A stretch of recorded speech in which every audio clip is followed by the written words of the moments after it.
What's up, everyone? Welcome back to the 1894. I'm Dara. I've Joe with me here today. We're reviewing West Ham. We beat them. We're very good. Let's get straight into it. Right, Joe. So we controlled it for a good bit. I think in the second half we had about 75-80% of the ball. We were brilliant throughout. What do you think? What do you think of the match? Well, from what I could see anyway, I mean, we didn't really see too much because the quality wasn't great and the pitch wasn't great either. The pitch was completely white for the entire first half. It took them an extra 5-10 minutes to get it ready for the second half, just to be able to see the pitch, which they did a very good job, actually. And I didn't really snow the second half, so we were fine for that. And we actually played better in the snow. Yeah. There's a few people saying we played better in the snow. It was more entertaining. I mean, mainly more entertaining because no one knew what on earth was happening because no one could see the ball. But I think we played better in the first half, which story of our season, really, isn't it? We play better in one half than we do the other. And I think we said in the preview that it would be a close game. It was one of them games where it would be like a goal in the first half and then a goal right at the end of the game and a 2-0 score would flatter the team who won.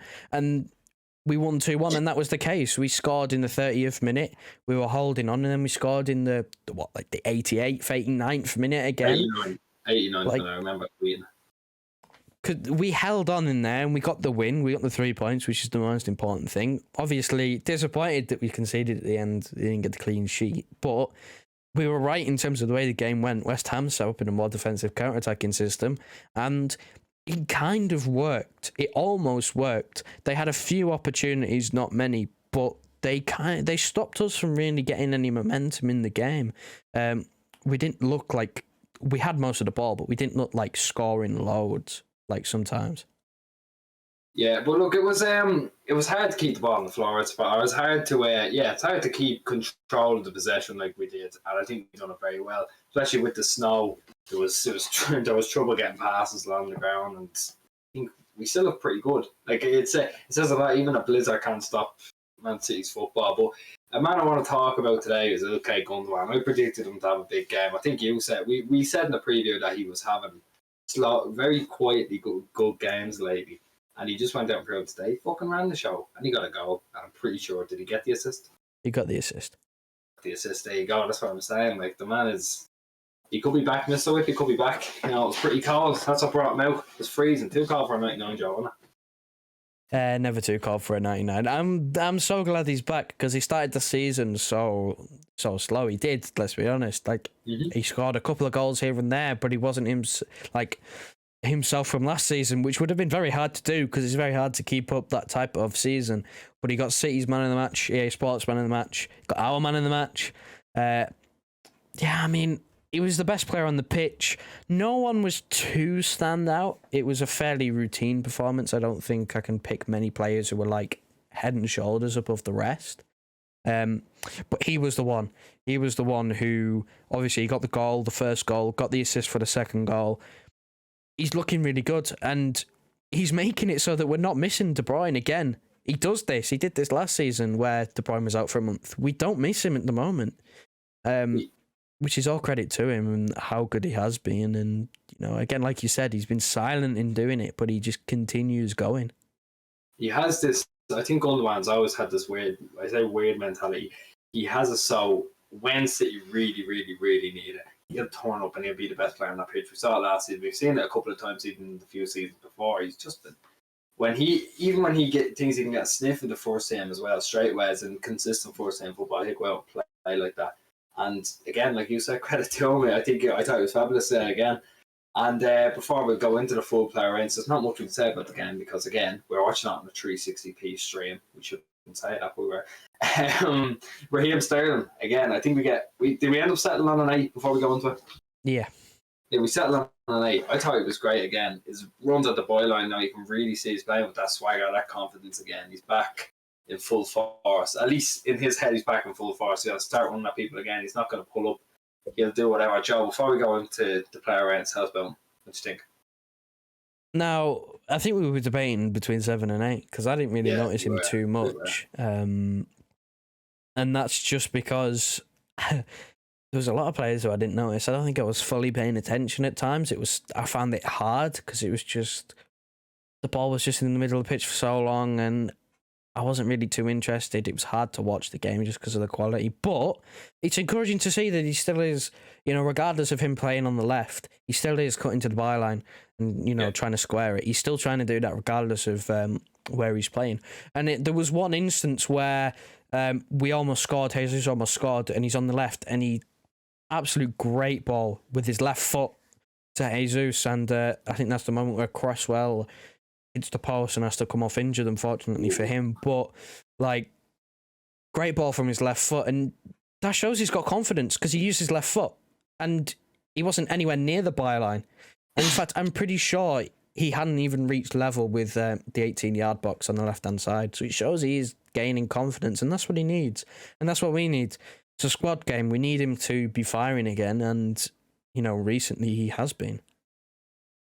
I think we need, if Sterling can add this ball retention part of his game, as in proper hold on to the ball, be able to hold on to the ball constantly, like a Mahrez, who's effectively a wide midfielder, like a Foden who's a wide midfielder, a Grealish is a wide midfielder. If he can get that kind of ball retention, hold on to it, he would be the man again. He would be City's number one man. He'd be tied down to a new contract by the end of the season.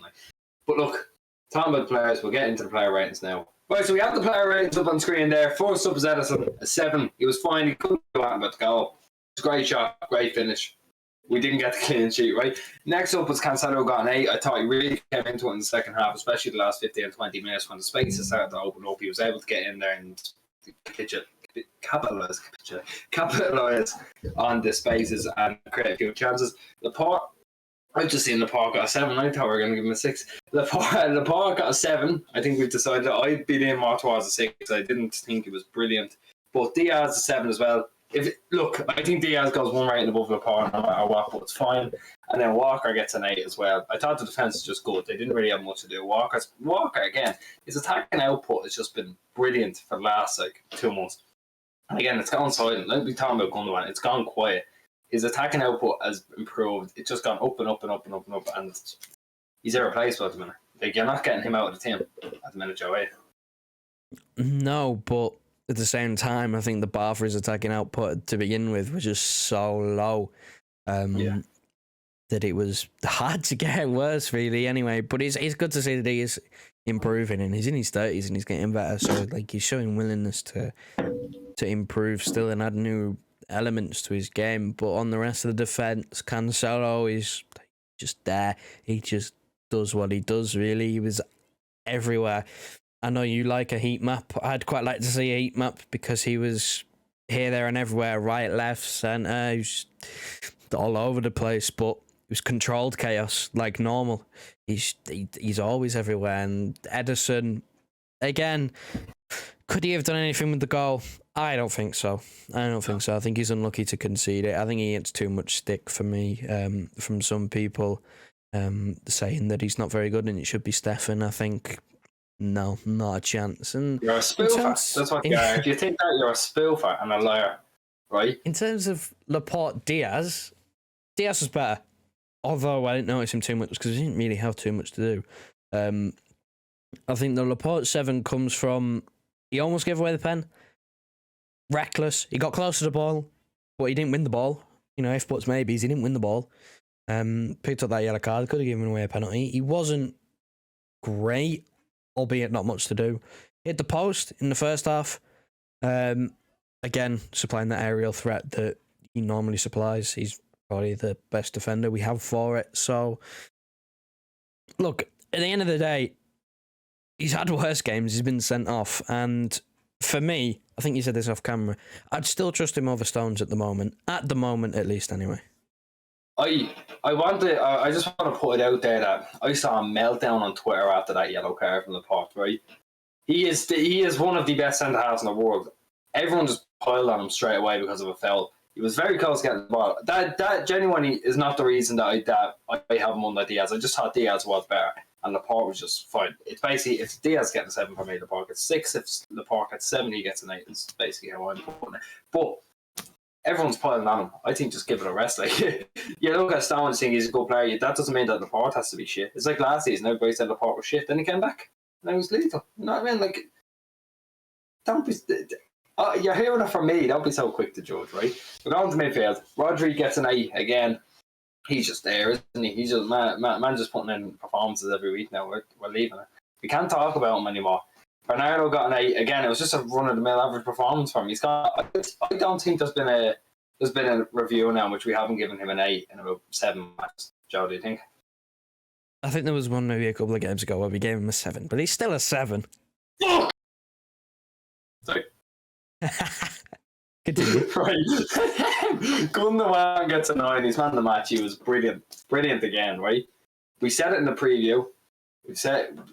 We said he'd put in a performance. He came out with a goal and assist, and look, again, he's really given De Bruyne a run for his money. Where, like you said this is a hot take last year, Joe, and I'm going to bring it back up. De Bruyne doesn't just walk back into this team. He doesn't, and you shouldn't do.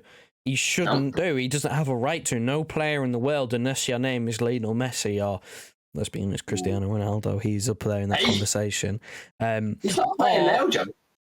He's not actually at the time of recording. He's not. But unless your name is like Lionel Messi or maybe an Erling Haaland, you know, someone who can actually play through in the middle, you don't walk into this team. You shouldn't. If a player's playing well, they should keep the shirt. That's how it should be for every single football club in the world. That's how it should be. Just because he is a very good player, world class, probably the best player that we've got. In terms of ability, doesn't mean he walks back into this team. If he's not playing well, or if other players are playing well in his position, he shouldn't get back into the team. Simple as that.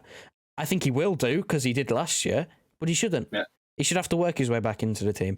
And all credit to Gundogan. He's taken this opportunity while De Bruyne's been out of the team, and he's taken it with both hands, and he's played really, really well so far. And if he keeps it up, I don't want to see De Bruyne back in this team over him. I want to see Gundogan in this team. Not yet, at least. Just preface it. Not yet. If he comes in and gets a couple of goals straight away, gets a couple of assists, it's not that we don't want to see De Bruyne in. We want to see De Bruyne in. We want to see him earn his way back in. Again, we're not advertising him to not get back in the team. Just not straight away.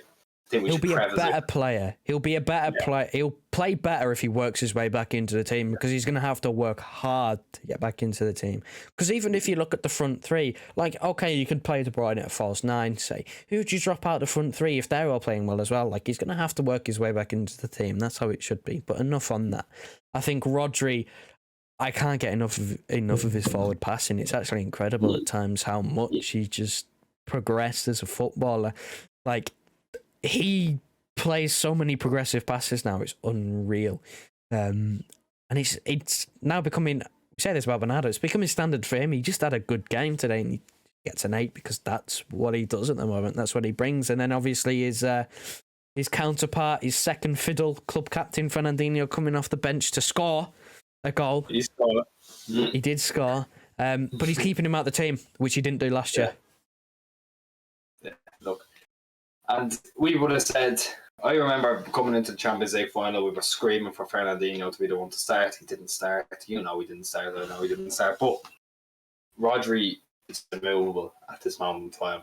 And I know there's me, plenty of other people who are eating their words, but I don't care, right? We're going to the front line now. Mahrez gets an 8, Sarah gets an 8, Jesus gets a 7. Jesus is just kind of there. Mahrez got a disallowed goal. I didn't really like him through the middle, but then as soon as he moved onto the right and kept cutting in on his left, I was like, maybe we looked a bit better with him through the middle. Or even just with him moving from right to middle constantly and Jesus swapping. But, you know, it is what it is at the end of the day. I think we played great regardless. Sterling was, I thought, very good. You know, again, we talked about him already. His confidence came back. He was running at players, getting to the byline, cutting it back, using his left foot, as Joe said. We said last year about Mahrez using his right foot. Sterling brings in his left foot, it's game over. And then Jesus, again, he was just kind of there. Joe tells with the front line for a rep. I think we need to have a conversation about Mahrez and his right foot again because, oh my God, it is painful to see him get to the right-hand side of the box and then just cut onto his left and get tackled. It is so infuriating. Yes, he got the FPL assist. He doesn't get credited with the assist for the first goal because it took about 7 deflections. But he did very well for the first goal. He did, but he doesn't get the credit for it because it only counts on FPL. But we need to have that conversation again because he's turned into that one-dimensional player again who just uses his left foot all the time and it's not working. It's not. When he came on against Everton in that second half, it was poor. that second half against PSG, woeful after a good first half. Today, he was better, but he played more fluid. He played through the centre for a few times, played from the right where the goal came from, which he created that goal despite not getting the assist for it. Yeah. But there were times where he checked back onto his... I remember there was one time where he was on the right, he checked back onto his left. Within 2 seconds, Declan Rice had gone, I know you're going to do this. As soon as your body moves, I'm going in for the tackle. Within 2 seconds, Declan Rice has come away with the ball because he can already read him because he's just one-dimensional at the moment. He needs to switch it up again like he did last year when he became so good, which, we all know he can do. But maybe, I said this, I don't think I said it on recording, I said this, maybe there is a possibility with AFCON coming up. There is a possibility that he's doing everything he can to be fit for that because that will be really important for him. I do remember you saying this was off camera. AFCON will be really important for him and he'll want to try and win that. He's the captain of the national team. It's really important for him. I think, he's well within his right to, try and go for that and, wish him all the best for that. But for right now, he needs to, start doing something different. But, Sterling's doing it now. As we said before, he's using his left foot. He's doing it different. He's switching it up. He's, going to the byline now. He's adding that back into his game. He's playing with more confidence. And, we're yet to see how he does away from home. This is obviously on a run of 4 games at home where he scored in 3 of them. Yeah. So we're waiting to see what happens when he next plays away, which, the last away game I remember was Bruges, and he got an assist from that. So, full confidence in him now to go and kick on. I don't think he's got anything really left as any excuse really as to how well he's playing at the moment. And look, with Jesus, could have scored. I don't think could have scored. He was just there. I think it was the only front three we really could have gone with without playing like Cole Palmer or someone like that, or McAtee, because we just didn't have the bodies on the bench. It was our only attacking options were McAtee and Palmer. So, to say that was our only choice, pretty good choice. Exactly. It's a good crop of teams, a good crop of players to choose from. Basically, is what we're saying.